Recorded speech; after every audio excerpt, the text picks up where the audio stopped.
I am ready to go over this haul. I've got my pumpkin cream cold brew from Starbucks. I'm set, getting into the spirit. Ow. Oh my God. Anybody drinks out of these little Starbucks sippy cup lids? Do they shock you every single time you take your first sip? Talk about trick or treat. Jesus. Shake up a martini, pull up a chair, and let's go thrifting.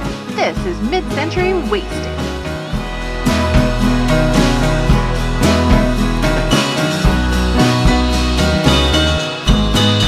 Hello everyone, welcome to Mid-Century Wasted. I'm Jamie. Thank you so much for joining me today. Today is HAULoween.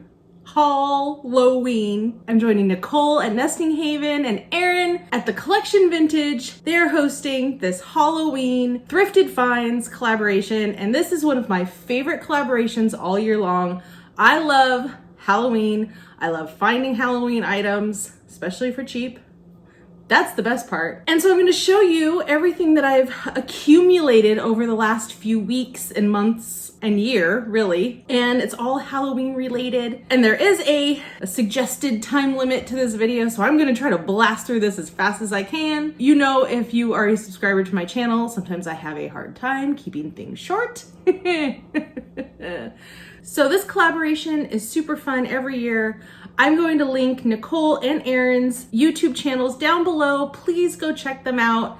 And there will also be a link to the playlist with all the videos of everyone who participated in this year's collaboration. And it is super fun. I urge you to go through, take the time to just sit down, relax, watch every video, comment on them, like them, show some love and support to their fellow YouTubers. So let's get into this haul, shall we? So I'm gonna start with these pumpkin lights that you see hanging behind me. I picked those up in a estate sale. Here's the box. It came complete with the box. These are not exceptionally old. I'm gonna say probably 80s, 90s-ish. Either way, the box itself is great for display purposes, and then the lights are really cool. Unfortunately, as I plugged them in, I did notice that one of them back here is burnt out. But the good thing about lights like these is the little plastic pumpkins just pop right off. It's just a normal string of lights like you would have at Christmas time. So it's very easy to fix that. Just change the bulb. If the whole string died,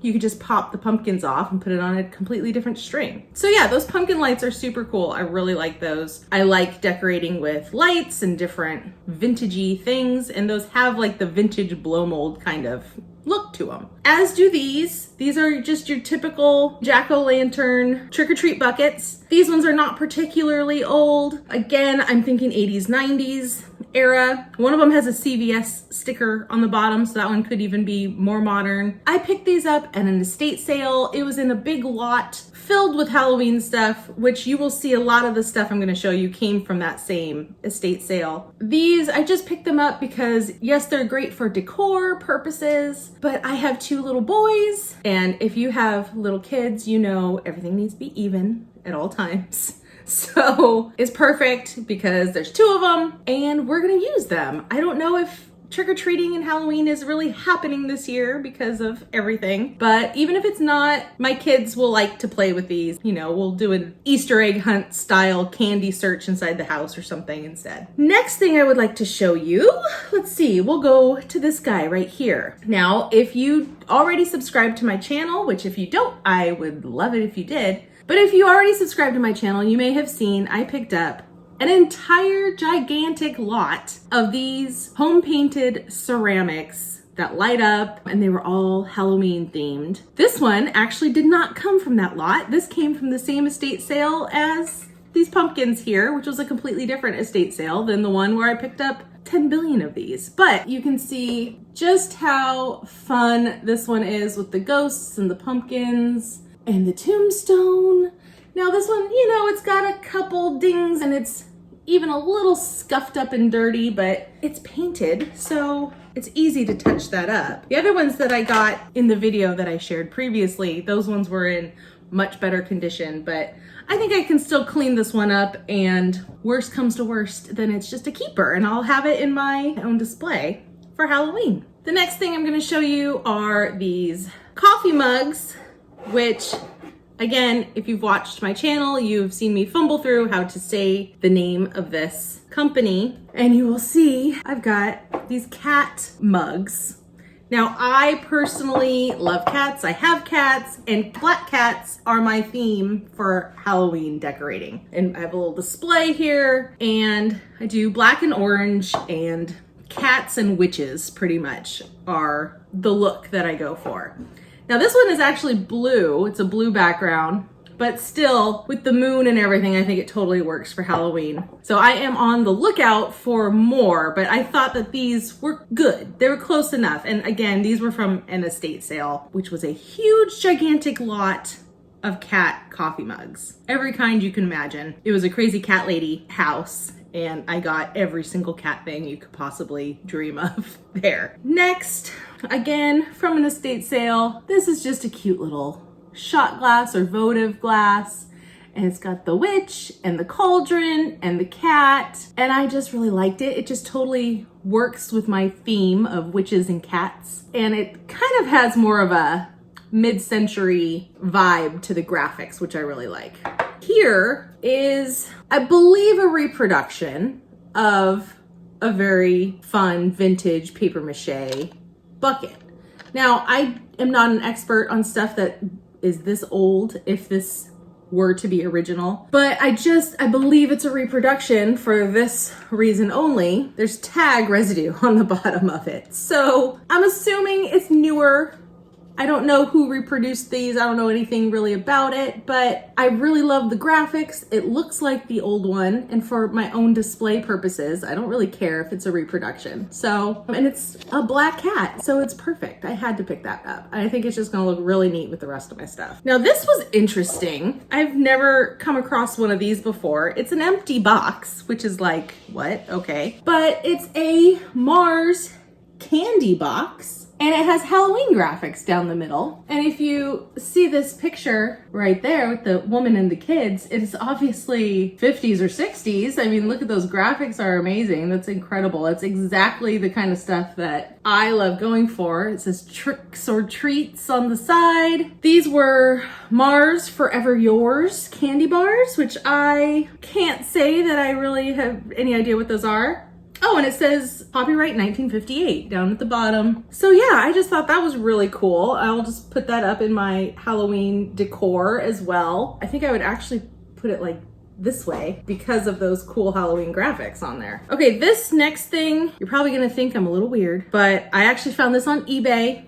It is a postcard, and I'm always looking for local things to Huntington Beach, California, where I live, and I love ephemera. And this is a postcard from Huntington Beach, California. And if you grew up here, or if you are really familiar with the area, this is kind of a local oddity. It's a postcard of our local pet cemetery. Yes, we have a pet cemetery here in Huntington Beach, and it's rather large, and it is always just totally decorated with flowers. Why anyone would want to send a postcard with that on it, I can't explain it to you, but it's a pet cemetery. I decorate with black cats. There's the movie, the Stephen King movie, Pet Sematary, right? That movie scared the bejesus out of me when I was a kid, when I watched it. And it's local Huntington Beach ephemera. So it was like perfect for Halloween.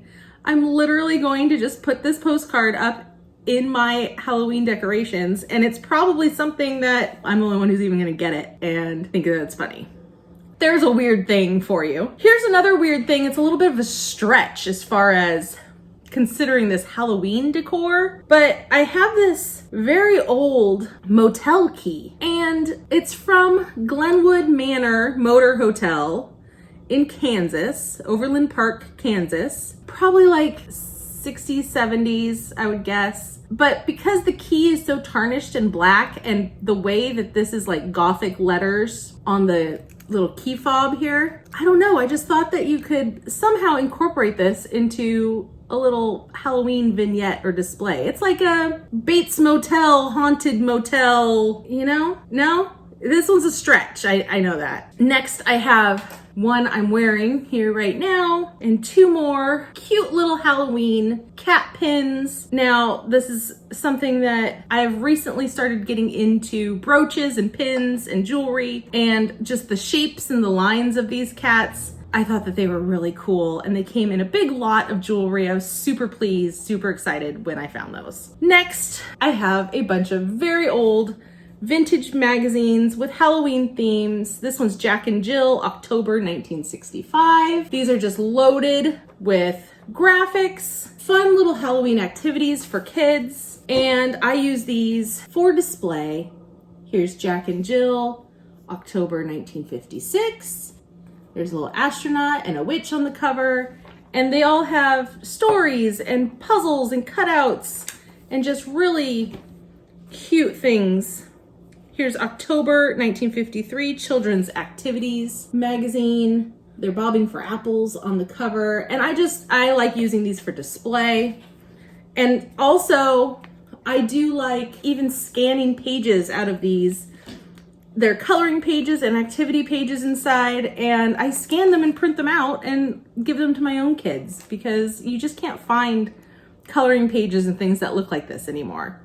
And here's the last one. It's October 1934, The Gentle Woman, and it has Little Miss Shirley Temple on the cover, along with some really great Halloween graphics. So I use those in my displays. I also have a shelf of ephemera that I sort of change out and decorate with every season. Next, I have this really cool cat paper plate with these sort of 50s, 60s retro graphics on it. I do not know if this is vintage or if it is new, but it was in a lot of stuff from an estate sale, and obviously they must have been using it as a display, and now I will too. Here I got a bundle of vintage Halloween trick-or-treat bags. These are from 1988. These are really great for display. They're also great you can fill them up and have things, sticking out of the top of them. I bought these for the purpose of package toppers for people who buy things from my eBay store around this time of year. I'll put Halloween kind of themed things on top, along with, ephemera and little things as a thank you for purchasing from my store. Here is a really cool candy bucket, I would say. It's plastic and it's not in the greatest of shape, but it was from an estate sale.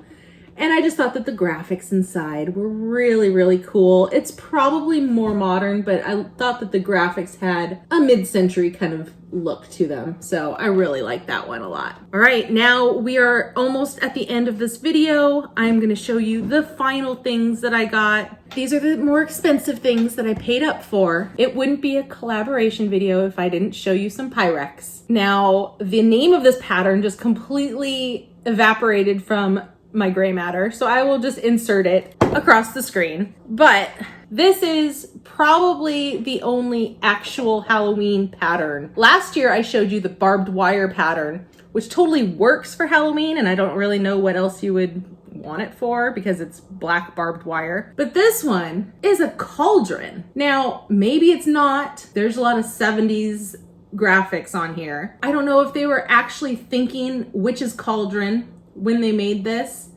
but if that's not a witch's cauldron, then I just don't know what is. And it comes with this bamboo cradle, and this is the piece that's really a lot more difficult to find. You can see it's got kind of like blackened edges to it, and this one is missing the lid. I bought this on eBay, so I paid up for it, but it was still a pretty good bargain because I got it not close to Halloween, and I've been kind of lusting after this one for a while, especially with the cradle. The cradle is the harder part to find. And I do have lids that will fit this. I'll just take it off of a Pyrex that is not currently on display. There you go. I think it's gonna look really good with some black stuff, my barbed wire Pyrex. I'm really excited about that one. And now I'm extra excited about this last thing I'm gonna show you. You ready for it? I got these on Facebook Marketplace. Again, I paid close to what you would consider retail price for these, but I thought it was still a fair deal. That's right. I got some Holmes. There are 3 bowls. This is the little tiny 5-inch. This is, I believe, the 8 or 9 or 10-inch. I forget, but it's a big one. And then there are 2 little 5-inch like mixing bowl types. I have just recently started actually collecting Catherine Holm. It's expensive. It is really high quality. It is Norwegian. These are heavy metal bowls with the enamel paint on the outside. And they oftentimes will have big chunks of the enamel missing. These ones are in perfect condition. And the orange and the white colors are just absolutely perfect for Halloween and fall and summer, and always I'm just going to have these bowls just forever because they're so expensive and I can't believe I found some. It's very rare around here in Southern California for me to find these at a decent price. So I jumped on it. Thank you, Facebook Marketplace. So that's it, everybody. We made it through it. My video is probably still gonna go long, but I tried to go as fast as I possibly could.